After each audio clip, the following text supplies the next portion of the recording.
amis, salut Malika, Bonjour welcome. Emma. C'est reparti pour un tour de manège. Ça va secouer aujourd'hui les amis. Toujours un grand plaisir d'être avec toi Malika. On va parler de la césarienne. C'est donc la première partie de nos podcasts vidéo sur cette intervention qui est devenue courante. On va dire au départ réservée pour des cas extrêmement urgents et puis maintenant on en parle à tort et à travers. On va faire un point sur comment se donner toutes les chances pour éviter la césarienne.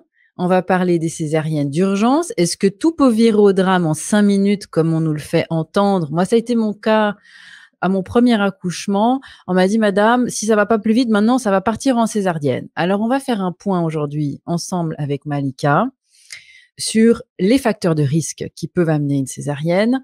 On va vous parler de statistiques quand même. Comment prendre les meilleures décisions? Comment se préparer au mieux? Est-ce qu'il y a des choses que vous pouvez faire en tant que maman, en tant que futur père aussi pour, on va dire, prendre connaissance de tout un tas de faits quand même qui sont souvent malheureusement inconnus? Et puis, quelle est la différence entre une césarienne élective ou une césarienne de convenance? C'est quoi tous ces mots? Alors, juste pour rappeler une chose, Malika, toi, tu vas nous parler aussi de comment on aborde le thème des statistiques, parce que c'est très important pour s'y préparer. Mais aujourd'hui, en tout cas, en Turquie, pour vous donner une idée, les amis, 53% des accouchements se font par césarienne. Au Brésil, dans le secteur privé, 85% des naissances se font par césarienne. Ça fait presque 9 femmes sur 10 aujourd'hui dans le secteur privé demandent une césarienne au Brésil. Donc, le problème, c'est que pour les professionnels qui nous écoutent, évidemment, eh bien, ils se rendent compte qu'une fois de plus, c'est difficile d'avoir de l'expérience. Maintenant, au Brésil, les pauvres sages-femmes dans le secteur privé ne savent même plus comment un bébé arrive sur Terre de façon naturelle. Et ça pose un certain nombre de problèmes qu'on évoquera dans la deuxième partie sur justement le microbiote, l'ocytocine. Malika, elle est experte là-dedans et on va en parler dans la deuxième partie. Dans le monde, on est plus ou moins autour des 20%. Et puis, pour ceux qui connaissent Ina Megaskin, donc ceux qui la connaissent, vous connaissez peut-être ses statistiques, c'est une sage-femme autodidacte américaine qui avait fondé et qui a toujours une communauté plutôt baba cool, on va dire ça comme ça, aux États-Unis, avec son mari. Et puis, elle a donc, avec d'autres consoeurs à elle, dressé les statistiques des accouchements qui ont lieu à The Farm pendant des années. Et dans les années 2000, son taux de césarienne, pour vous donner une idée, pour comparer, était de 1,4%. Voilà. Comme ça replace l'église au milieu du village. Malika, tu m'as dit aussi, avant qu'on enregistre cette émission, c'est important que les couples regardent les statistiques des lieux où ils vont accoucher ou du praticien. Comment tu expliques ça?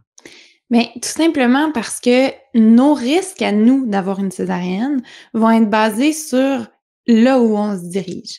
Donc, si on va enfanter à The Farm, ben on a 1,4% de risque d'avoir une césarienne. Si on va enfanter au Brésil, ben moi, la même personne, dans la même condition, dans la même grossesse, soudainement, mes statistiques changent à 85% de risque d'avoir une césarienne. Fait que c'est l'idée de dire l'environnement va jouer énormément sur le processus de l'enfantement à proprement dit. Fait que le contexte culturel, bien évidemment, mais aussi l'environnement dans lequel on traite la femme pendant son enfantement. Dans un environnement où on a des pratiques pour éviter des catastrophes qui créent des problèmes, on va avoir plus de césariennes, c'est logique. Moins on respecte la physiologie, plus qu'on a besoin d'intervenir pour réparer ce qu'on a bousillé. Fait que la première chose, c'est de dire, ben si moi j'ai vraiment, vraiment peur d'avoir une césarienne, d'abord et avant tout, il faut que je fasse un choix sur où je vais mettre au monde mon enfant. On sait qu'on en a déjà parlé, hein, le lieu le plus sécuritaire pour mettre au monde son enfant, c'est à domicile. Parce qu'à domicile, tous les processus hormonaux nécessaires pour assurer la sécurité de l'enfantement vont se mettre en marche beaucoup plus facilement. Donc, à domicile, c'est le lieu le plus sécuritaire. À mi-chemin, on a la maison de naissance. Puis, le lieu le plus dangereux pour une naissance, hein, pour une femme qui est en bonne santé, on dit une grossesse à bas risque, j'aime pas vraiment ce terme-là là, parce qu'on parle encore de risque, mais pour une femme qui va bien, avec une grossesse qui va bien, le lieu le plus dangereux, c'est l'hôpital. Donc, juste de choisir l'hôpital, on augmente déjà nos risques de césarienne. Mais là, entre les hôpitaux, il y a des pratiques différentes. Il y a des hôpitaux qui ont des labels comme le label IHAB, le Amis des bébés, donc qui sont vraiment plus conscients de les effets. Donc, c'est vraiment, ce label-là est donné pour les maternités qui ont décidé de s'intéresser au bien-être du bébé au niveau des études scientifiques, puis là, de changer les protocoles dits traditionnels pour pouvoir assurer que les bébés, les mères se portent mieux. Donc, il y a des hôpitaux qui vont avoir des statistiques qui sont beaucoup plus faibles parce que la culture dans l'hôpital, puis ça, c'est important de comprendre qu'en tant que professionnel de la santé, on n'agit pas de manière autonome complètement parce que tous les rapports, tous les dossiers médicaux peuvent être évalués par nos pairs. On se fait toujours regarder par nos pairs sur qu'est-ce qu'on est en train de faire. Donc, c'est important de se souvenir que quand on a une culture d'hôpital qui est beaucoup plus, disons, conservatrice, qui aime mieux faire des césariennes que de jouer dans l'espace du gris, ben c'est sûr que ces hôpitaux-là vont avoir des taux de césariennes qui sont plus élevés. Fait que si moi, en tant que femme enceinte, je choisis cet hôpital-là, ben là, moi, j'ai donc plus de risques d'avoir une césarienne que si je choisis la maternité toute petite, avec plein de sages-femmes qui se sont intéressées à faire à apprendre la physiologie, avec une chambre physiologique de travail qui est utilisée, puisque des fois, faut pas se faire leurrer, hein. Des fois, il y a des espaces qu'on dit physiologiques dans les maternités, mais c'est juste pour le, tu sais, pour paraître. La vitrine. D'ailleurs, ça me Exact. permet, Malika, de préciser, merci de le dire, parce que beaucoup de personnes nous disent: «Oui, mais il y a des piscines là où je vais accoucher, des Ouais. baignoires», et puis, en fait, on s'est rendu compte que ces baignoires, elles sont au contraire de la physiologie puisqu'elles sont préformées comme des jacuzzis un peu. Alors du coup, ça fait les Mmh. couples quand ils visitent les cliniques, ils disent: «Waouh, c'est joli, ça donne envie», on pense tous au spa avec le bain bouillonnant. Mmh. Sauf que quand une femme accouche, elle a besoin d'être libre dans ses positions qui Mmh. vont pas être les mêmes d'un accouchement à un autre en plus. Et Mmh. là, moi, je me souviens quand j'étais à la maternité de Genève, j'avais demandé une salle nature. Et puis donc ça, c'était en 2013 pour mon premier accouchement. Je me suis retrouvée dans une baignoire préformée comme une coque avec Mmh. les assises déjà faites. Et en fait, j'étais horriblement mal. J'ai tenu 5 minutes. J'ai dit: «Moi, c'est pas possible», parce que du coup, ça me projetait plutôt vers l'arrière, le Ouais. ventre en l'air, et j'étais comme une tortue sur le dos. Ça a été l'angoisse. Ouais. Et voilà, donc ça, c'est un exemple typique, comme tu le dis, Malika, Mmh. qu'au final, ça a l'air physiologique, mais ça ne l'est Ouais. pas. Puis ça, c'est quand ils sont utilisés, dans le sens où toi, tu as eu la chance de rentrer dans le bain. Mais combien de fois il y a des salles physio? Puis ça, c'est une autre question à demander. Si on choisit l'hôpital, puis il y a une salle physiologique, c'est de dire à quelle fréquence est-ce que cette salle physiologique-là est utilisée? Puis ça va Mmh. nous dire, est-ce qu'il y a une équipe qui est formée à soutenir la physiologie ou non? Parce que des fois, les salles physio sont utilisées par une sage-femme sur 20. Ben oui, mais là, ça veut dire qu'elle est pas utile. Fait que ça nous donne d'autres pistes sur c'est quoi la culture de cet environnement-là. Puis après ça, il y a des statistiques pour chaque professionnel. Il y a des études qui sont faites qui sont incroyables à voir comment chaque professionnel travaille différemment, très, très, très différemment. On voit que les seuils de confort, qu'est-ce que j'écris, qu'est-ce que je sens, mon sens clinique, il me dit de faire quoi en ce moment. Il y a les professionnels qui sont plus formés à la physiologie vont tolérer du gris plus longtemps, vont donner une chance, vont donner l'espace, alors que le professionnel qui a un bénéfice, que ce soit financier ou que ce soit en temps, ou que ce Mmh. soit juste par gestion de stress, à faire une césarienne, ben il va en faire plus, c'est sûr. Fait que le choix, avant même que le travail ait commencé, on peut déjà déterminer c'est quoi nos risques d'avoir une césarienne d'urgence. Et on Juste précise quand même aussi, je ne sais pas si c'est le cas au Québec, mais en tout cas ici par chez nous, côté Suisse, France, il y a plus de césariennes dans le secteur privé, puisque tu viens d'évoquer quand même quelque chose qui est très Ouais. important, c'est l'aspect financier, évidemment, hein. Mmh. Beaucoup de personnes ne veulent pas voir la réalité, mais malheureusement, c'est comme ça. Il Mmh. y a c'est un enjeu financier colossal. Un accouchement par voie basse, ça ça coûte pas très cher et puis ça dure très longtemps. Ouais. Donc, ça nécessite plus de personnel aussi. Et encore pire si la femme n'a pas de péridurale, parce que alors là, du coup, elle est plus compliquée à gérer. Mmh. Et puis, dans le secteur privé, est-ce que c'est comme ça aussi chez vous? Il y a des taux de césarienne qui s'envolent? Fait que nous, ici, au Québec, on n'a pas de secteur privé. Ça existe pas, ça, cette option-là. Fait qu'on n'a pas de différence, mais on voit certainement les hôpitaux avec différentes statistiques, de, dépendamment de comment ils fonctionnent, disons, dépendamment de la culture, ouais.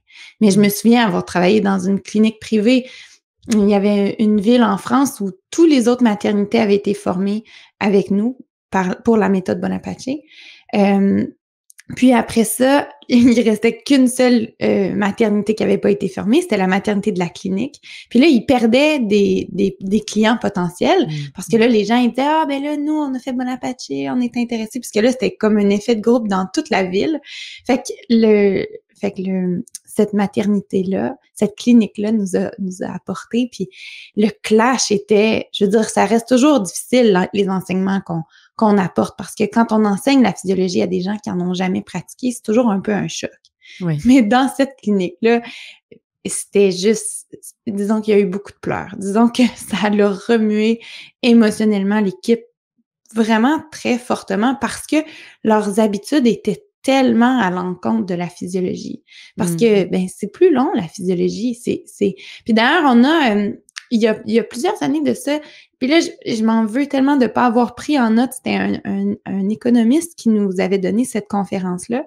C'est un des pays scandinaves qui s'était mis à donner des bonus, donc des sous, des bonus financiers à tous les médecins accoucheurs. Moins ils faisaient d'intervention, plus il y avait un gros bonus. Puis soudainement, là, boum, on s'est vu voir toutes les mêmes statistiques que l'OMS propose. Entre 5 et 10 de césariennes. Toutes les statistiques, ça a diminué d'un coup. À l'intérieur d'une année ou deux, on est tombé sur les mêmes statistiques que propose l'OMS. Oui, c'est ça. C'est important quand même que les gens comprennent que, au-delà de ces taux-là que tu évoques, 5-10%, et encore c'est discutable puisqu'on voit que sur des tonnes et des tonnes de femmes qui accouchent, on va dire dans un cadre physiologique respecté, hors des protocoles facteur temps où on presse les femmes, allez, il faut que ça sorte tout de suite. Eh bien, on est à 1,4, 1, 2%, donc même quand on parle de 5-10%, bon, admettons, tout ce qui dépasserait ne peut pas être considéré comme étant nécessaire pour avoir un vrai bénéfice sur justement tous les soins d'urgence après sur le bébé, etc. Donc ça, on est vraiment, c'est prouvé, donc on n'avance pas des chiffres comme ça avec Malika. Puis vous avez vraiment l'habitude, puisqu'étant donné que dans votre formation, vous êtes aussi très active du côté des professionnels, il y a une rigueur qui est absolue. Et je le confirme parce que moi, j'ai fait toutes les formations Bonaparte. J'ai fait les formations pour la future maman, pour les sages-femmes. J'ai tout fait. Et donc, c'est vrai qu'on voit, il y a vraiment deux façons d'apprendre qui sont complètement différentes. Donc, la rigueur est de mise et j'en profite pour dire aux personnes qui sont intéressées pour vraiment comprendre en profondeur tout ce qu'on raconte.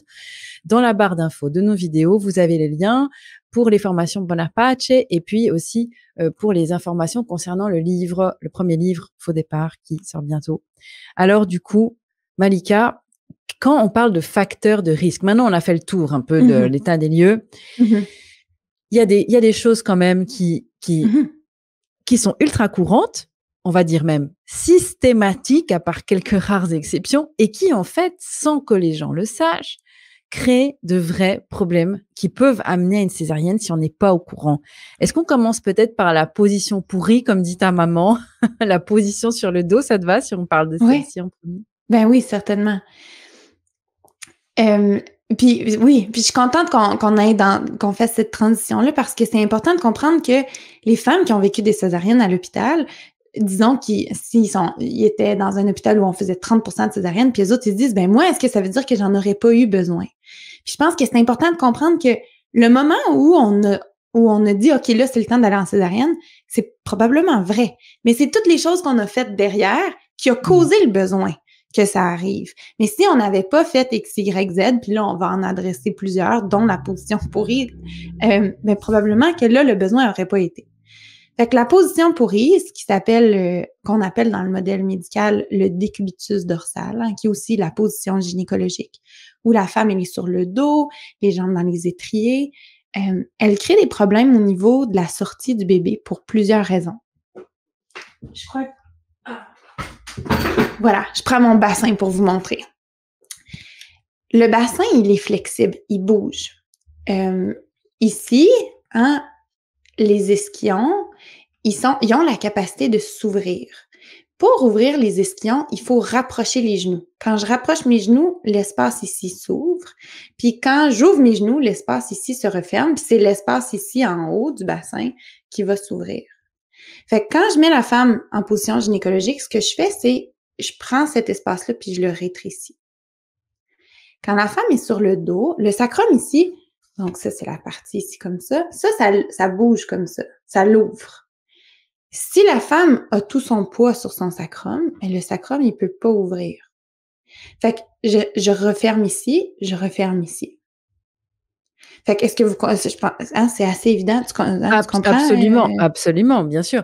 D'ailleurs, c'est vrai que j'imagine qu'il y a beaucoup de femmes qui doivent se dire: «Mon Dieu, mais en fait, c'est pas logique. Alors pourquoi on nous fait mettre sur le dos, alors que dans cette position, notre bassin est au plus fermé, au plus rigide et finalement au plus immobile».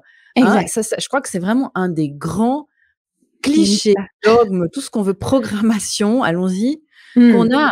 C'est qu'on accouche couché. Et d'ailleurs, dans une des parties des formations, ta mère, donc Julie Bonaparte, elle dit: «S'il y a un objet que je souhaite enlever des salles d'accouchement, c'est le lit». Oui. Parce que c'est vrai, un lit, on se couche dedans. On se met sur le dos parce qu'on est conditionné à ça. Au-delà de l'aspect osseux, il y a aussi un facteur qui peut amener des détresses fœtales, notamment le fait que tout le poids repose sur les gros vaisseaux, les artères, la veine cave. Est-ce que tu as envie de parler de ça aussi? Fait que souvent, les professionnels de la santé disent pendant la grossesse, c'est important de pas que les femmes enceintes se couchent pas directement sur le dos parce que ça bloque le retour veineux de la veine cave. Hein? Et donc, ça diminue le taux d'oxygénation que reçoit le bébé. Mais le moment où le bébé il a le plus besoin d'oxygénation, qui est au moment de la poussée, hein, de la sortie, c'est super demandant pour le bébé ce qu'il est en train de vivre. Ah là, soudainement, c'est pas grave. Ça, c'est pas grave, on va la mettre sur le dos. Fait que oui, le bébé devient donc moins bien oxygéné parce qu'on a mis la femme sur le dos.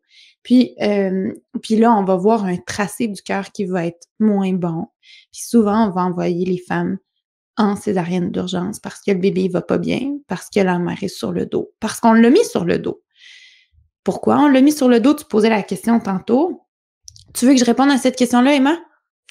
Ah mais on va le faire, c'est obligé. Parce que comme on vous le disait au début, cet effet, enfin tu l'as pas nommé comme ça, mais c'est cet effet toboggan ou la série prévisible. Hein, au final, quand on connaît la physiologie, on a comme une boule de cristal qui marche quasiment à tous les coups. Parce que c'est vrai, mais c'est fou. Tout est intriqué. On peut pas se dire bon bah alors dans ce cas-là, on fait différemment. Oui, mais il faudra quand même prendre en compte un certain nombre de choses. Et comme tu dis, pourquoi on met les femmes sur le dos alors? Fait à la base, dans l'histoire de l'enfantement, les femmes ont toujours enfanté dans n'importe quelle position. Debout, accroupie, à quatre pattes, en position de demande de mariage, là, une jambe sur le genou puis l'autre jambe sur le pied. Les femmes ont toujours enfanté dans n'importe quelle manière. Sauf, bien évidemment, sur le dos. D'ailleurs, Engelmann, dans les années 1800, s'est intéressé à dire, mais pourquoi est-ce qu'on a autant de difficultés à mettre au monde nos bébés? Puis il est venu ici, de l'Europe, il est venu en Amérique pour voir les peuples gouvernés par leurs instincts. Il a choisi les Amérindiens. Puis d'ailleurs, son livre, il est gratuit maintenant, là, il est disponible en ligne. C'est de toute beauté de voir les images. Puis sa conclusion, c'est « les femmes semblent enfanter dans toutes les positions possibles, sauf sur le dos. » On voit presque jamais ça. Donc, pourquoi ça a commencé, ça? Ben, c'est quand les femmes se sont mis à enfanter. Initialement, c'était les prostituées et les sans-abri qui enfantaient dans les hôpitaux. Donc, c'est là où la gynécologie a commencé à suivre, à faire de l'obstétrique. C'est l'histoire le tout début.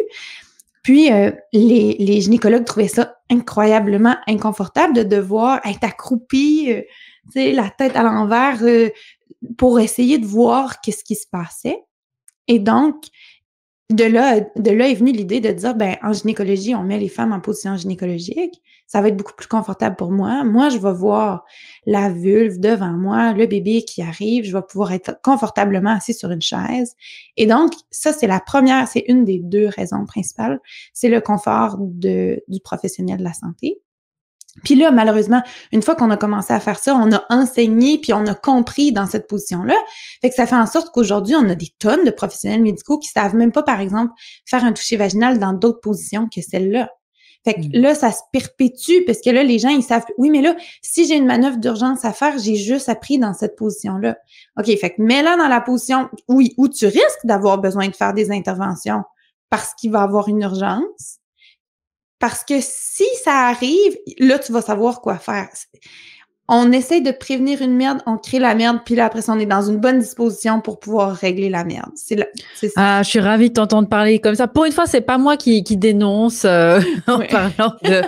Non, mais c'est vrai, c'est exactement ce que tu dis, c'est ça. Oui. Puis il y a un problème pour mieux le résoudre. Oui, oui, c'est ça, exactement. Puis il y a un autre facteur qui est significatif de pourquoi on a mis les femmes sur le dos.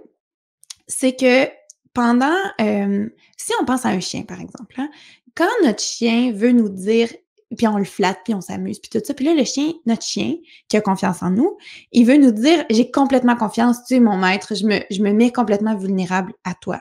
Il se met dans quelle position, Emma?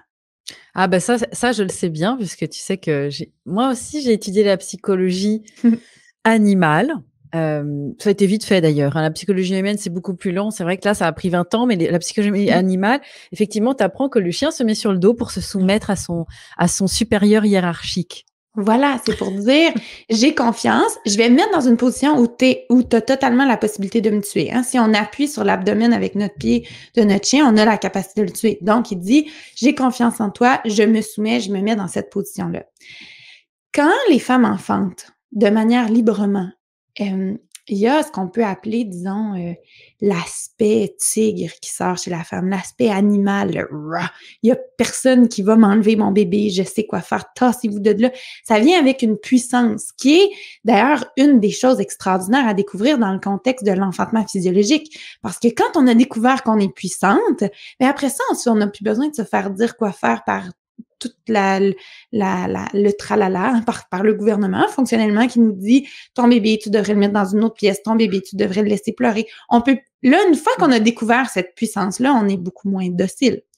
Mais non seulement ça pour la suite, mais surtout sur le champ, les gynécologues qui travaillaient avec donc les sans-abri, les prostituées, quand ils laissaient les femmes enfanter comme elles le souhaitaient, puis cet effet tigre-là arrivait, ils trouvaient ça bien dérangeant, eux autres, de se faire bosser, hein, de se faire dire quoi faire, de se faire envoyer promener par les femmes.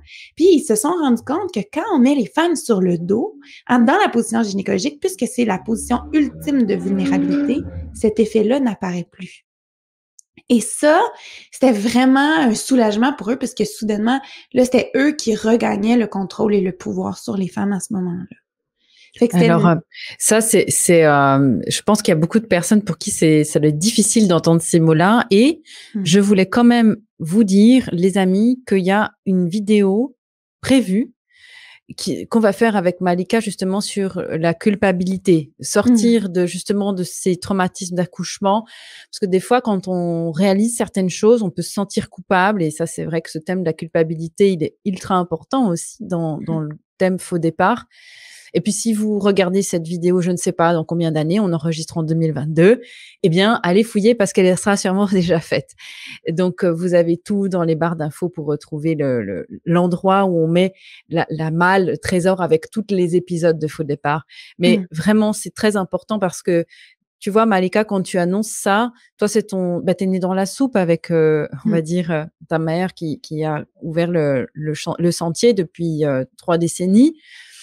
Mais c'est vrai que c'est difficile. Et il y a aussi un facteur, on va dire, purement matériel qui est devenu une évidence dans une salle d'accouchement. Et j'aimerais qu'on en parle. C'est le monitoring fœtal. Parce que tout à l'heure, tu parlais justement du rythme cardiaque. On voit aussi les contractions pour les femmes qui sont sous péridurale, puisqu'elles ne sentent plus quand les contractions arrivent. Donc maintenant, c'est la machine qui dit si le bébé va bien, si le bébé va mal et si les contractions arrivent. Et donc, elle nécessite que la femme ne bouge plus. Mmh.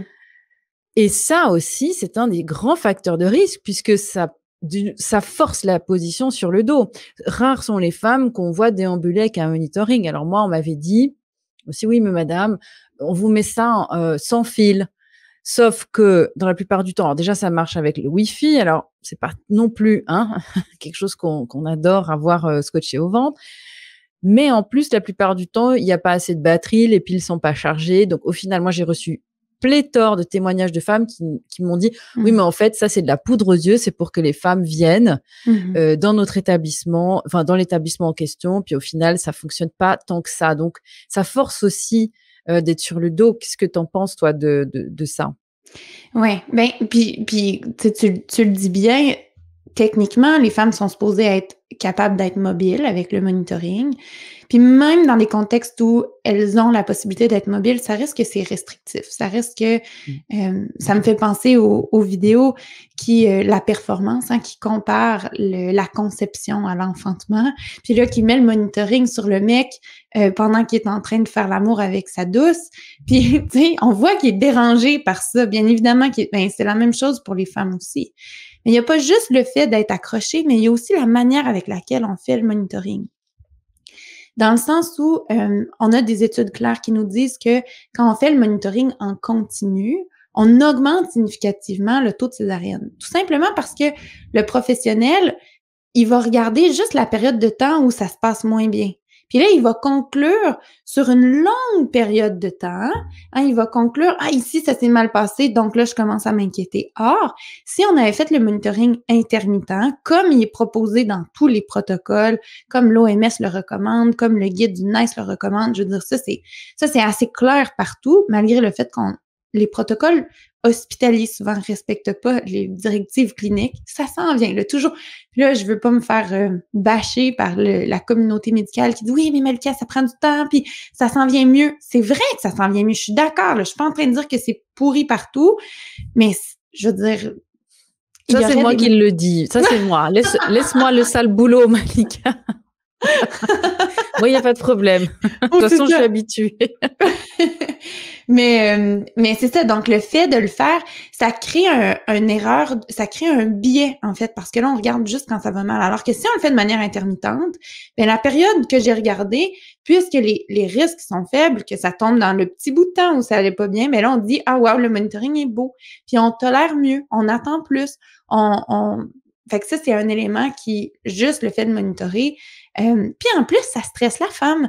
Puis surtout, si le monitoring fait du bruit, ce qui est des fois le cas, ça sort de la bulle, c'est toujours, il se passe quelque chose. Là, le mari, il regarde, oh là, t'as une grosse contraction qui s'en vient, là, oh là, oh, elle a de l'air forte, celle-là. La femme, elle a besoin d'être dans sa bulle. C'est un Surtout qu'on est autre élément qui habitué, joue. on est habitué à être rivés sur les écrans maintenant depuis un certain nombre d'années et les Mmh. gens se rendent pas compte que, souvent les praticiens, de santé arrivent dans la salle, ils disent même pas bonjour à la dame, ils se ruent sur la machine pour voir, aussi le truc. Bon, maintenant avec les tours de contrôle à distance, parce que tout est, hein, les femmes ne le savent peut-être pas, mais les données des monitorings sont retransmises sur des écrans. Donc Mmh. moi dans le livre, j'appelle ça les tours de contrôle, des sages-femmes.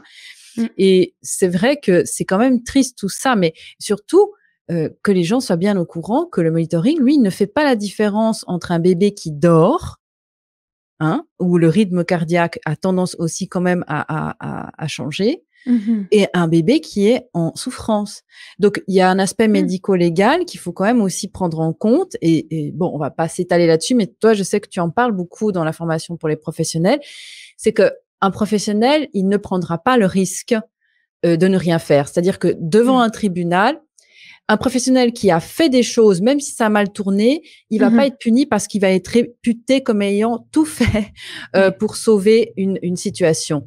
Donc on va plutôt avoir tendance à faire trop que pas assez. Ça, c'est une règle d'or à toujours se remémorer. Ouais. Qu'est-ce que tu es d'accord avec ça, Manika? Oui, puis c'est pour ça qu'on dit aux femmes, si tu veux pas d'intervention médicale, mais tu veux enfanter à l'hôpital, arrive avec le bébé entre les jambes, quoi. Parce que plus tu arrives tard, Ouais. moins on va te faire. Parce que moi, j'explique, les professionnels médicaux sont formés, la majorité. Il y en a des rares, là, hein, les sages-femmes québécoises, par exemple. Une des compétences qu'on leur enseigne, c'est ne rien faire. Hein? D'ailleurs, les étudiantes sages-femmes québécoises vont faire des stages dans d'autres pays, on dit de ces sages-femmes-là: «Ah, elles savent rien faire». Comme si c'était mauvais. Tu sais: «Ah, elles savent pas faire ci, elles savent pas faire telle intervention médicale, bla bla bla bla». Mais en fait, moi, j'aime dire, en fait, non, non, c'est qu'elles ont appris à savoir comment ne rien faire, chose qui est pas connue. Donc, plus longtemps on est sous le nez d'un professionnel qui, lui, dit: «Moi, aider, c'est faire», ben plus on va recevoir d'intervention médicale, là, la logique, elle est là. Mmh. Fait que c'est pour ça que ça Oui. vaut la peine de C'est ça et puis de demander justement à un chirurgien, un obstétricien de ne rien faire, c'est pas possible. Ils sont mmh, formés justement pour agir et ouais. donc le hands off, comme on dit aussi, les mains en l'air, c'est gage de qualité. Donc effectivement, là, on rentre dans Mmh, aussi tout un jeu d'ego, on est dans un mmh, patriarcat, faut quand même, dire les choses telles qu'elles sont, hein. C'est malheureusement encore en 2022, on en est encore là. ouais. Donc au final, juste quand même, parce que moi j'aime bien aussi qu'on sache de quoi on parle concrètement. On a beaucoup parlé du Lancet pendant le Covid. Bon, le Lancet, il a quand même aussi sorti une méta-analyse. Ça date de 1987, mais déjà là, ils avaient remarqué, donc une méta-analyse, c'est sur des cohortes très importantes, que les taux de césarienne ont triplé euh, en 8 ans suite à la mise sur le marché de ce monitoring. C'est-à-dire quand Mmh, même que une machine donne l'alerte et c'était pas nécessaire puisque ça n'a pas été justement relié à des femmes ou des bébés sauvés. Donc on est d'accord que c'était vraiment mmh, inutile. Et puis juste aussi ça j'aime bien, tu sais Malika quand même expliquer comment, dans quel contexte une machine est arrivée parce que quand on parle justement de taux de césarienne qui ont triplé avec une machine qui est arrivée sur un marché en 1969 et à ce moment-là, il n'y avait pas un besoin de réglementation sur les nouveaux appareils mis sur le marché médical. Ça a été réglementé seulement en 1976. Donc pendant 7 ans, il y avait une espèce de flou artistique là-dedans et puis quand il y a eu cette réglementation qui a été faite, donc on a dit: «Bon, alors c'est bien, vous mettez des machines, il faut prouver que ça fonctionne et cetera». Ils ont pas été rétrospectivement chercher le monitoring. Donc lui, il avait fait sa place dans les salles d'accouchement et on l'a plus délogé depuis. mmh, Voilà, donc quand même, je trouve mmh, que c'est intéressant de savoir ça. Quand on arrive dans une salle, la machine n'est pas toute puissante. La machine, elle peut donner une indication, mais relativisons quand même ces données-là. mmh, Donc, si on résume, Malika, on en est à la position sur le dos, mmh, le monito en mmh, continu. mmh. Est-ce qu'on parle du symptôme et des déclenchements peut-être? Ben oui, puis si tu veux, même Emma, on pourrait commencer une étape plus tôt, qui est juste, tu sais, tous les éléments qui influencent les, les hormones. Se rendre à la maternité. On n'a rien fait encore de sortir de sa bulle, d'embarquer dans la voiture, le trafic, mettre des vêtements, la lumière. Ça, on a déjà augmenté nos risques de césarienne. Là, on est rendu, on se fait parler la carte d'assurance maladie, la carte de, je sais pas comment vous l'appelez vous, là, j'ai oublié, mais Oui. là, quelle La est carte la date? vitale en France. Oui, Je c'est crois que ça, oui, exact. c'est ça, oui. Ouais. Puis là, ainsi de suite, on se fait poser des questions. Depuis combien de temps? Blabla. Là, on se met à parler, on active notre cortex frontal. Déjà là, on est en Mmh. train de l'échapper, là. Là, on s'en va dans un environnement qu'on connaît pas, dans une pièce qu'on connaît pas, avec des étrangers. Là, soudainement, notre système, oh, là, il se met à stresser. Là, qu'est-ce qui arrive avec nos contractions? Bien évidemment, on a peur. Donc, l'ocytocine diminue. Donc, on a moins de contractions. Et là, les professionnels disent, vraiment, ton corps, il est pas à la mesure, hein? Ça le fait pas. On va être obligé de l'aider. On voit Alors donc, encore. je vais peut-être juste pour replacer les femmes qui ne savent pas à quoi sert l'ocytocine, on en Mmh. a déjà parlé. Mmh Allez mh. voir les capsules qu'on a déjà faites avec, Malika. Mais en gros, l'ocytocine, c'est elle qui va pulser, qui va donner les impulsions pour les contractions, hein, c'est ça, Ouais. hein? Ouais, exact.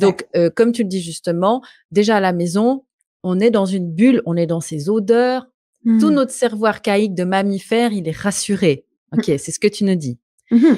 Donc, déjà, messieurs, ça, c'est un petit message personnel. Si vous conduisez votre chérie dans une maternité ou peu importe où, et puis qu'elle est en pleine contraction, ne lui demandez pas par où il faut passer. Ne la faites pas réfléchir. Non, mais j'ai vu ça une fois dans un truc à la télévision. Enfin, j'ai pas la télé, mais je regarde des replays pour voir comment c'est dans la vraie vie. Tu vois, moi, je vis aussi Ouais. dans ma bulle tout le temps. Alors, je m'oblige à regarder des émissions qu'ils font. Ils tournent dans les maternités, puis des fois ils suivent des couples comme ça. Et bah, un père peut créer aussi des facteurs de risque sans le savoir, Tout comme à ça. fait. Un père stressé s est une menace à l'enfantement physiologique. De là, l'importance que les pères soient vraiment préparés à l'enfantement. Parce que plus ils sont préparés, plus ils sont outillés, plus ils sont dans leur pouvoir, plus ils sont calmes. Ils peuvent être la montagne pour leur femme. Tu sais, la montagne qui bouge pas, qui est solide. La femme peut s'accrocher après. Il y a pas de souci. Donc, quand les hommes sont dans cette position de je sais quoi faire, j'ai plein d'outils, je suis ici pour toi, je sais que ton corps est en mesure de le faire. Les femmes enfantent l'humanité depuis que l'humanité existe. Quand l'homme est dans cette disposition-là, l'homme est un facteur de sécurité très important. Mais un père stressé, ça c'est dangereux. Pour vrai, ça c'est dangereux. C'est aussi dangereux que de se rendre à l'hôpital, que d'avoir un monitoring en continu, que de se faire des touchés vaginaux à toutes les heures, d'avoir la lumière, d'avoir froid, d'être obligé de mettre, comment vous appelez ça en Europe, là, chez nous, ici, on appelle ça la jaquette d'hôpital, là, vous appelez ça Des la blouses. blouse Ouais. d'hôpital. Ouais, ça, juste le fait de se dévêtir, de porter un vêtement qu'on n'est pas habitué de porter, dans lequel on se sent vulnérable, les fesses à moitié à l'air, Et tout ça. malade. Et malade. Ouais. Et vraiment au bord de l'opération, parce que c'est des vêtements qu'on met quand on va se faire opérer. Donc déjà, on a des codes qui viennent Ouais. dans notre programmation et même si on n'en est pas conscient, on est déjà prédisposé, hein, à filer au bloc. Exact. Fait que ça reste que c'est des interventions minimes. C'est pour ça que les professionnels de la santé, ils considèrent pas que de donner la blouse d'hôpital à une femme, c'est une intervention significative avec des effets négatifs importants. Mais ça reste que c'est une intervention significative. Puis c'est pour ça que moi, je propose aux femmes de dire, ben, écrivez-le dans vos souhaits de naissance, puis allez proposer vos souhaits de naissance. Si vous voulez aller à la maternité, dites, moi, je veux garder mes vêtements. Avez-vous un problème avec ça? Puis là, on veut avoir la signature du chef de service qui dit, oui, ça va, toi, on te donne l'autorisation de garder tes propres vêtements. Parce que ça, c'est une intervention qui est pas banale. D'accord. Même, Donc on préserve tout ça. On préserve, mm, et on a le droit d'ailleurs, il y a des chartes qui existent d'ailleurs, mm, disponibles sur internet, hein. Je t'avais même demandé des liens parce que en fait, c'est aussi votre expertise que vous partagez, c'est quels sont les droits? Parce qu'une fois pour toutes, ce sont des droits, c'est écrit dans la loi, les ouais. droits des patients, hospitalisés, les droits des hommes et des femmes. Bon bref. Hem, Même si il y a toujours un fossé immense entre la théorie et la pratique, sachez que vous êtes dans vos droits, Ouais. les parents et les futurs parents. Bref. Quand je les fais lire, là, ces chartes-là aux professionnels de la santé, donc la majorité savent même pas qu'ils existent, là, ça c'est juste la base. Non seulement ils savent pas qu'ils existent, mais ils l'ont certainement donc pas lu.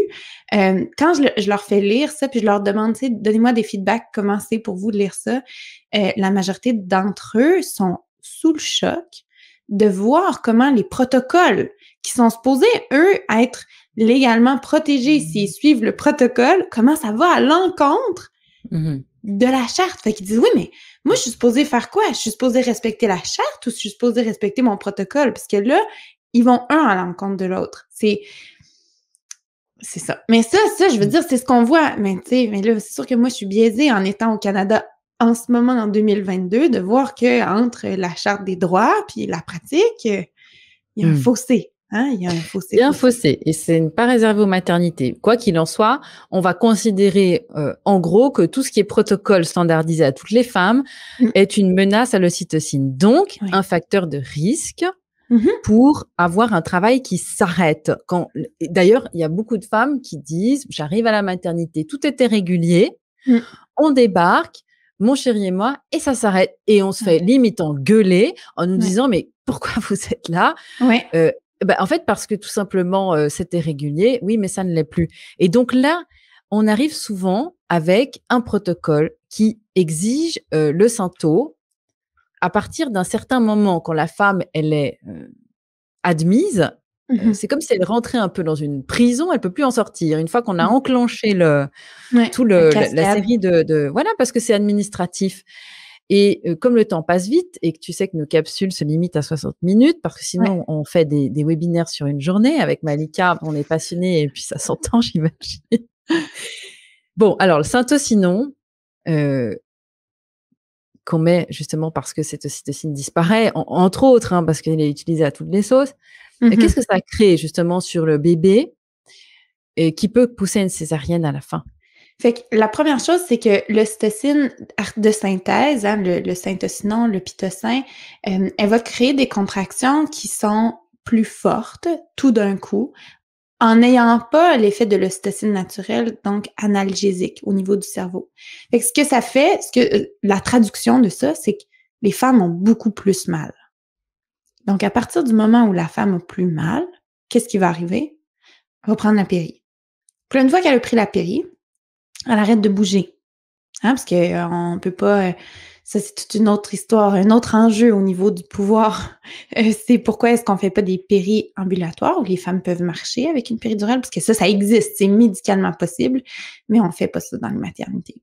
Donc là, les femmes peuvent plus bouger. Si elles peuvent plus bouger, il y a plus de micro-mouvements du bassin. Les femmes, elles sentent plus, peuvent pas accompagner le bébé dans sa rotation, dans sa sortie. Donc, là, on a beaucoup plus de problématiques. Ça augmente les risques de forceps, de ventouse, d'épisiotomie. Et parfois, tout ça, ça fonctionne pas. Puis là, qu'est-ce qu'on fait? On doit la césariser. Ou encore, c'est le fait de plus bouger, d'être couché sur le dos qui fait en sorte que le bébé est moins bien oxygéné. Là, on doit se rendre en césarienne à cause de ça.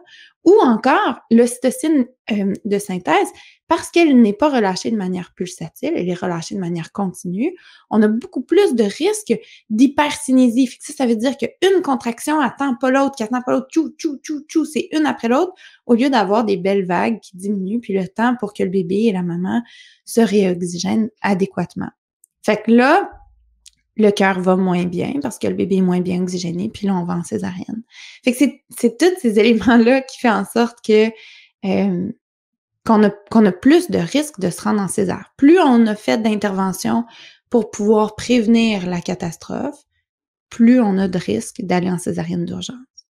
Je pense que là, il y a beaucoup de choses qui doivent s'éclairer chez les personnes qui nous écoutent, surtout si vous êtes en train de préparer votre deuxième accouchement ou que vous avez déjà accouché de un ou plusieurs enfants avant et que ça s'est passé comme ça. Parce que si on parle de ça aujourd'hui avec Malika, c'est parce qu'effectivement, c'est tellement courant, c'est tellement prévisible.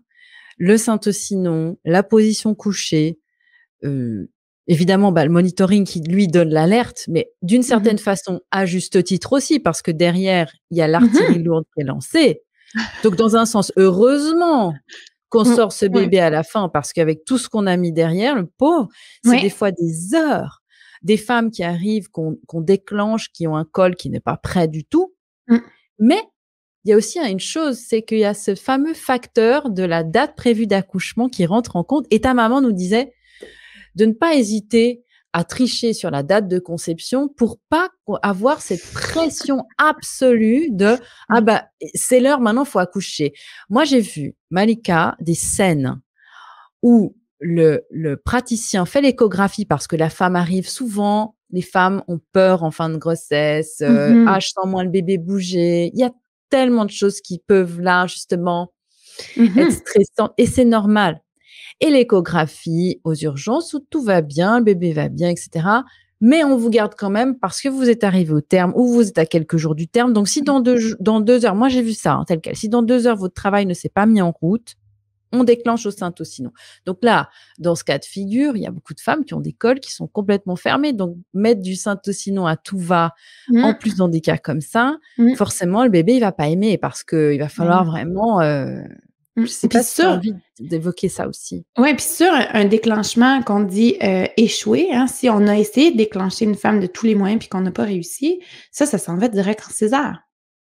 Fait que cette femme-là, qu'on aurait pu potentiellement juste laisser chez elle, à faire ses choses, puis à laisser que son corps reconnaisse que c'est le bon moment, mais là, elle, on a décidé d'intervenir, puis on sait que ça a des effets qui sont significatifs, dont l'augmentation très importante. Si je me souviens bien, à partir du moment où on cherche à déclencher une naissance, on triple les risques de césarienne chez cette femme-là. Fait que, tu sais, le déclenchement, souvent, c'est minimisé. Ah, mais, tu sais, on était tannés, là, je trouvais ça difficile, puis là, eux autres, ils ont vu je sais pas quoi, puis là, oui, je leur ai dit oui, tu sais. Oui, mais oui, tu te rends compte, là, que là, les risques de césar, les risques de toutes les autres interventions viennent d'augmenter de manière très importante. Le déclenchement, c'est encore une fois une intervention médicale qui est banalisée, mais qui est extrêmement sérieuse parce que c'est le début de l'effet toboggan, hein, c'est le début de la cascade d'intervention. Et maintenant, à 37 semaines d'aménorrhée, c'est devenu presque normal qu'on considère que oui, mais le bébé, il a plus besoin. Donc le corps des mamans qui est Mmh. magnifique et extraordinaire pour un enfant pendant toute la grossesse, à 37 semaines, il se transforme en limite en cercueil dangereux pour un bébé. Il faut Ouais. tout de suite le sortir le plus vite possible, ça sert à rien, mais il y a quand même une fenêtre jusqu'à 43 semaines d'aménorrhée dans Ouais. l'histoire. On considère tout à fait normal une femme qui Mmh. qui cuit son bébé dans son four pendant Ouais. 43 semaines. Ça fait quand même 6 semaines d'écart, un Mmh. mois et demi de différence entre la réalité actuelle Ouais, et puis oui. ce qu'on considérait normal. C'est énorme. Ça, on est arrivé à dire qu'une grossesse, c'est 40 semaines parce que 40 semaines, c'était la moyenne. Mmh. Fait que ça veut dire que des bébés à 42 semaines, il y en avait plein avant. Fait que mais je pense que ça touche à cet élément-là de contrôle qui est quand le bébé est dans la mère, on n'a pas le contrôle sur le bébé. On peut pas le voir, on peut pas le mesurer, on peut pas l'analyser. C'est inconfortable. De la même façon que c'est inconfortable de laisser une mère à la maison ou une mère enfantée, hein, avoir des contractions, c'est plus confortable de nous le sortir, de faire une césarienne. Parce que malgré le fait qu'il y a plus de risques de mort fœtale, de mort chez la mère avec une césarienne, il reste que le professionnel, c'est lui qui est en train de faire. Il est pas en train juste d'observer. Puis puisqu'on a intégré, on a soudé dans l'esprit des professionnels, faire, c'est sécuritaire, ben ils font pas parce qu'ils veulent enlever le pouvoir à la femme. Ils font parce qu'ils se sentent plus en sécurité. C'est pas Ils des sont grands aussi méchants loups, programmés là. et conditionnés, hein. C'est pareil, hein. Brainwashing. C'est ça, c'est ça. Ouais. Malika, dans le quart d'heure qui reste de notre émission, est-ce que Ouais. tu veux bien nous expliquer la différence entre une césarienne élective et une césarienne de convenance? Et moi, Et est-ce quels que peuvent tu être les penses glissements? oui. Est-ce que tu penses que oui, oui, parce que ça, il y en a, que je voudrais glisser sur 2 autres éléments on n'a pas frôlé encore très rapidement, sur qu'est-ce qui augmente les risques de césarienne? Oui, alors il nous reste un quart d'heure. Ouais, Donc, OK. Garde ça en tête. on parlera évidemment, on peut en parler de la rupture de la poche des os, mais en fait, il y a des capsules aussi qu'on va faire spécifiquement sur tout, mais je t'en prie, vas-y, c'est très important qu'on soit le plus précise possible. Il y en a un qui est moins présent en France, heureusement, moins présent en Europe en général, mais au Québec, c'est encore la grosse mode, qui est la poussée à 10 centimètres. On a Mmh. identifié que la femme, elle est, hein, ouverte au complet. OK, parfait, le col est dilaté à 10 centimètres. On lui dit: «Tu es prête, donc tu commences à pousser». Puis on lui enseigne à faire la poussée bloquée. Comme ça, pousser de toutes ses forces, que des effets négatifs au niveau, hein, de tout son système, de tout ce qui repose dans le bassin, en fait. Là, on voit beaucoup plus d'incontinence urinaire, tout ça. Mais le fait de pousser, ça diminue aussi son oxygène parce qu'on retient son souffle, qui fait en sorte qu'on a plus de risques que le bébé ait une détresse fœtale, qui fait en sorte qu'on a plus de risques d'avoir une césarienne. Fait que ça, c'est notre grosse mode québécoise. Les femmes ici au Québec, elles peuvent pousser facilement, là, Mais deux, c'est trois comme heures. ça On partout, entend ça. hein. Ben, je pense que les pays où il y a plus de péridurale, comme en France, par exemple, ils ont compris que si tu fais de pousser une femme, surtout sous péridurale à dilatation complète, t'en as pour toujours. Et ce qui est le fun en France, c'est que en France, la rééducation périnéale, c'est comme un sport national, hein, ce qui est quand même vraiment quelque chose de bien en France. Presque tout le monde a accès à faire de la rééducation périnéale. Donc, les sages-femmes savent à quel point les périnées sont bousillés si on fait la poussée bloquée. Au Québec, nous, il y a personne qui fait ça. Il y a une poignée là, de physiothérapeutes qui sont formés à cette intervention-là, mais c'est très, très, très peu. Fait que nous, on a tous des périnées bousillés, mais on fait pas de rééducation périnéale par derrière. Fait que vu que D'accord. personne s'en rend compte, on le fait plus que quand que Et quand d'autres. on fera la capsule sur le réflexe d'éjection du fœtus, Oui, avec la gravité, vous verrez que finalement la rééducation du périnée, elle est rarissime. oui, Voilà, ça c'est encore un autre oui. sujet. Puis l'autre élément Oui. que je voulais noter, c'est le positionnement fœtal. Donc, la manière avec laquelle le bébé est dans le corps de la mère, avant même que le travail s'enclenche, va influencer sa facilité à sortir. Fait qu'un bébé qui est mal positionné ou qui est positionné de manière sous-optimale va nécessiter beaucoup plus de défis va nécessiter plus de ressources pour être en mesure de le mettre au monde. Fait qu'un bébé qu'on dit en postérieur, donc où la tête, où le visage regarde vers l'avant au lieu de vers l'arrière. Fait que le dos et t'appuies sur le dos. Quand on voit ça, c'est beaucoup plus difficile à sortir. Puis ça crée beaucoup plus de césariennes. Puis aujourd'hui, on a beaucoup plus de mauvais positionnement fœtal parce que les femmes bougent plus pendant la Elles sont grossesse. sur le canapé, Ouais, les derniers mois, en l'air, alors qu'elles devraient être plutôt en avant, le ventre dans le vide, n'est-ce pas? exact. Exact. Fait que positionnement fœtal, c'est important. Ça joue c'est un facteur qui est important. Puis ça, les vieilles, là, quand je les forme, les vieilles sages-femmes me le disent souvent. On n'avait pas autant de postérieur que ça avant. Mais ouais, là, on est toujours dans notre canapé, toujours avachi, hein, derrière les ischions. Puis ça joue sur le positionnement. On a plus de postérieur. Puis qui dit plus de postérieur, surtout dans un contexte hospitalier avec péri, avec Sainto, ces bébés-là, ils sortent en césarienne. Ils n'ont pas vraiment de chance de sortir par voie basse. Ça arrive, là, mais c'est beaucoup plus difficile. C'était juste les 2 petits éléments que je voulais Merci d'avoir assurer. précisé ça. Mmh. Donc, Tu vois, hein, je sais, à chaque fois qu'on commence sur un thème, on se dit: «Ah là là, mais on n'a pas assez de temps, on n'a pas assez de temps». Alors, c'est pour ça qu'on fait en plusieurs parties.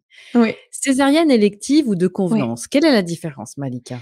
Donc, ça, ces 2 termes-là réfèrent à une césarienne qui est faite, donc pas en urgence. Donc, pour qu'une césarienne d'urgence se fasse, il y a eu un effort de travail qui a été commencé. Puis là, la femme, pendant qu'elle est en route de mettre au monde son bébé, il se passe quelque chose, puis là, on dit: «OK, stop, on arrête, on s'en va en césarienne d'urgence, on lui fait une péridurale» pour la majorité. Très, très, très, très, très rarement, on fait une anesthésie générale. Mais, voilà. Puis là, on la césarise. Une césarienne élective ou une césarienne de convenance, c'est quand on dit on va sortir le bébé par césarienne avant que la femme ait commencé à avoir des contractions, avant que le travail ait commencé. Une césarienne élective, ça veut dire qu'il y a une raison évoquée, une raison médicale pour dire là, il y a un problème avec cette grossesse-là, puis on veut pas que la femme ait un effort expulsif. Il y a des raisons qui sont extrêmement valables de faire une césarienne élective. Quand je pense, par exemple, au placenta prévia. Ça, c'est quand le placenta recouvre le col de l'utérus. Ça reste que c'est très rare, mais ça peut arriver. À partir du moment où les contractions arrivent, ce qui va arriver, c'est que les contractions vont en faire travailler l'utérus, ça va faire décoller le placenta qui est en dessous du bébé. Puis là, il y a beaucoup de risques d'hémorragie chez la femme. Puis là, le seul moyen d'assurer que ce bébé-là soit oxygéné, c'est de le faire sortir. Puis puisque la sortie est obstruée par le placenta, il faut le faire sortir en césarienne. Mmh. Fait que ça, c'est par exemple une vraie raison totalement légitime et valide de faire une césarienne élective. Il y a à l'autre extrémité les césariennes de convenance, qui est de dire, ben moi, en tant que professionnel de la santé, ça m'arrange.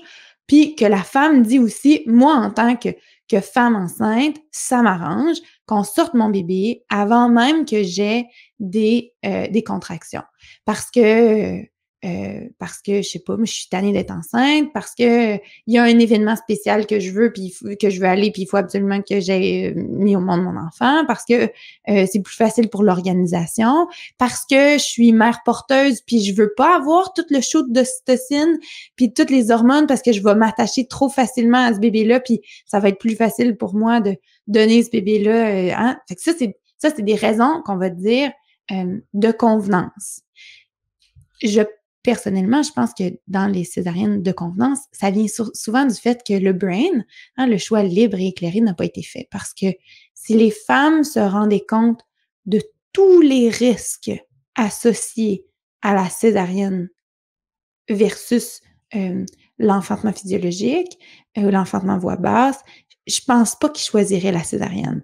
Mais parce que dans notre monde, hein, on a l'impression que le professionnel est plus calme, lui, parce qu'il y a tout le contrôle, parce que c'est plus vite. Il y a comme des avantages, disons, en superficie qui font en sorte que les femmes peuvent dire « Ah, moi, je pense que ça me plaît, cette option-là », mais je pense que ça vient d'une absence d'information juste et adéquate. Parce que si on voit tous les effets, une fois qu'on a étudié tous les effets négatifs, on changerait la vie, je pense.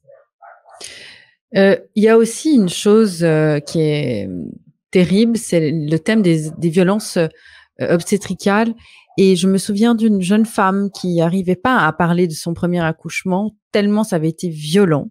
Il n'a pas Mmh. fini en césarienne, elle a été déclenchée justement avec le syntocinon parce qu'on avait estimé qu'elle était à 4 jours de son terme, puis que ça servait à rien, qu'elle continue d'être enceinte. Elle voulait rentrer chez elle. On lui a dit, Madame, vous pouvez rentrer chez vous, mais à partir d'aujourd'hui, il y a un risque de mort fœtale. On lui a mis ça dans la tête. Donc, du coup, évidemment, Ouais. elle a dit, bon, ben, allons-y. Et puis, ça a été une catastrophe qui a frôlé la césarienne, mais elle a été tellement traumatisée que la condition pour qu'elle ait un deuxième enfant, c'était j'aurai une césarienne d'office. Je ne Mmh. veux plus jamais revivre un Ouais. accouchement par voie basse.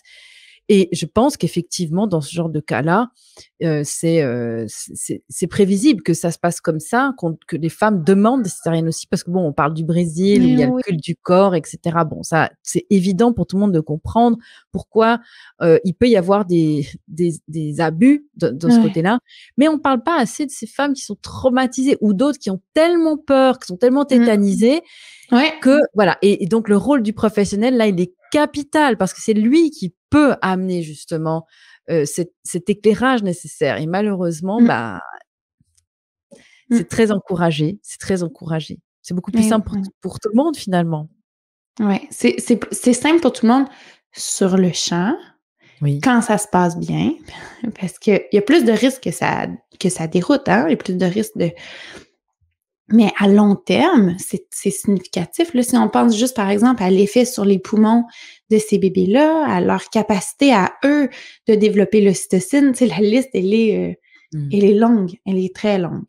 On en a parlé quand on avait mentionné l'épigénétique justement avec les petits récepteurs. Ouais, Par ouais. contre, vu qu'on arrive à la fin, est-ce que justement tu as envie, avant de te donner le mot de la fin, de peut-être de parler de cette cicatrice de césarienne, parce qu'il y a aussi des femmes qui savent pas et qui pensent que pour ne pas avoir mal le jour de leur accouchement, Mmh. eh bien, bon, bah, pourquoi pas une césarienne. Là, on parle vraiment du cas où on n'est pas dans une césarienne on va dire, d'urgence vitale, mais comme nous l'avons vu, elles sont pas si nombreuses que ça, hein, les vraies urgences vitales. Mmh mh. Alors souvent, on nous dit: «Oui, alors pour pas avoir mal, hein, le jour de l'accouchement, eh bien, j'ai souffert pendant des années au final à cause d'une Ouais. cicatrice qui m'a pourri la vie». Qu'est-ce que tu as envie de dire par rapport à ça? Mais j'ai envie de dire que la césarienne, c'est une opération significative. En règle générale, on est assez frileux, on s'est fait mal à l'épaule, il faut se faire reconstruire, une partie de l'épaule. On est frileux, on pose beaucoup de questions, on choisit notre médecin. Tu sais, pour des choses qui sont, disons, moins invasive, on s'inquiète d'une opération. Mais c'est comme si, dans notre esprit, la césarienne, c'est pas une opération, mais alors que c'est une opération très invasive, qui va couper plusieurs tissus, hein, qui va s'attaquer à plusieurs structures. Puis, bien évidemment, quand c'est fait pour protéger la vie, c'est une chose, mais quand on n'est pas certain que c'est absolument nécessaire, euh, il y a des coûts parce que la mère, elle est faite, puis ça d'ailleurs, on le voit, les femmes qui ont une péri puis les femmes qui ont pas de péri, quand les 2 enfantent de manière, vaginale, les femmes qui ont pas eu de péri, elles se plaignent pratiquement pas en postpartum. Parce que ils ont eu un shoot d'endorphines, d'ocytocine, tout ça, c'est analgésique. Les hormones les protègent, elles se sentent bien. Puis les sages-femmes ensuite de couches nous disent: «Ah, les femmes qui ont des péris, elles se plaignent, elles ont mal au bassin, elles se sentent pas bien, elles ont plus de douleurs». Puis ça, c'est quand même des femmes qui ont vécu des efforts de travail. Fait que si on les compare, elles, à la femme qui s'est littéralement fait ouvrir le ventre, une opération à proprement dit, mais c'est sûr que là, on peut comprendre que tu sais, je veux dire, une femme qui a mis au monde un bébé, physiologiquement, se lève après l'enfantement, elle est en mesure de fonctionner. C'est pas je sais pas c'est quoi le terme là, ça m'échappe, un recovery, comment on dit ça, Emma?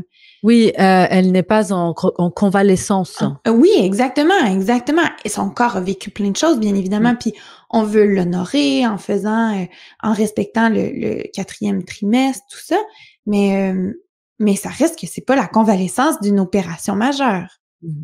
Mmh. Absolument. J'étais sous la douche quelques minutes après, Mmh, mais oui. bien, hein.